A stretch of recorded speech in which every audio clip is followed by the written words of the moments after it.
দর্শক, sign news নেটওয়ার্কের আন্তর্জাতিক সংবাদে আপনাদের সকলকে স্বাগতম। সাথে আছি আমি আরিফুল ইসলাম। 5 লাখ অভিবাসীকে বের করে দিচ্ছে ট্রাম্প। যুক্তরাষ্ট্র ঘোষণা করেছে যে তারা কিউবা, হাইতি, নিকারাগুয়া এবং ভেনেজুয়েলা থেকে আসা 5,30,000 অভিবাসীর অস্থায়ী বৈধতা বাতিল করতে যাচ্ছে। ট্রাম্প প্রশাসন জানিয়েছে, আগামী 24শে এপ্রিলের পর এই অভিবাসীদের থাকার অনুমতি ও বহিষ্কার সুরক্ষা আর থাকছে না।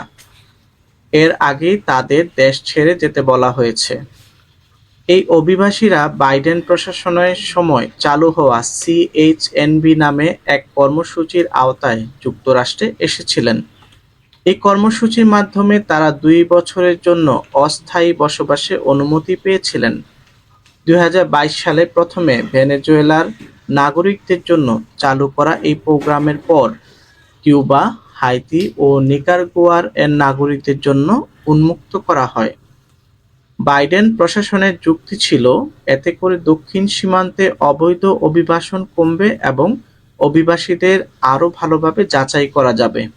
তবে ট্রাম্প প্রশাসন মনে করছে এই কর্মসূচি ব্যর্থ হয়েছে এবং এটি আমেরিকান শ্রমিকদের ক্ষতিগ্রস্ত করেছে।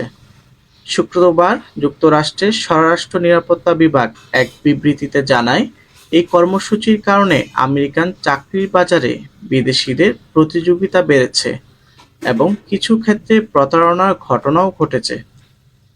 এদিকে ইউক্রেন থেকে আসা 2,40,000 অভিবাসীর অস্থায়ী বৈধতা বাতিল হবে কিনা সে বিষয়েও বিবেচনা করছে ট্রাম্প প্রশাসন। প্রসঙ্গত, ট্রাম্প প্রেসিডেন্ট হিসেবে দায়িত্ব নেওয়ার পর থেকে একাধিক অভিবাসন নীতি বাতিল করেছেন, যদিও অনেক সিদ্ধান্ত আইনি চ্যালেঞ্জের মুখে পড়েছে। দর্শক, এরকম আন্তর্জাতিক গুরুত্বপূর্ণ সংবাদ পেতে আমাদের চ্যানেলটি সাবস্ক্রাইব করুন এবং বেল আইকনটি অ্যাক্টিভ করুন। আজকের মতন এখানেই শেষ করছি।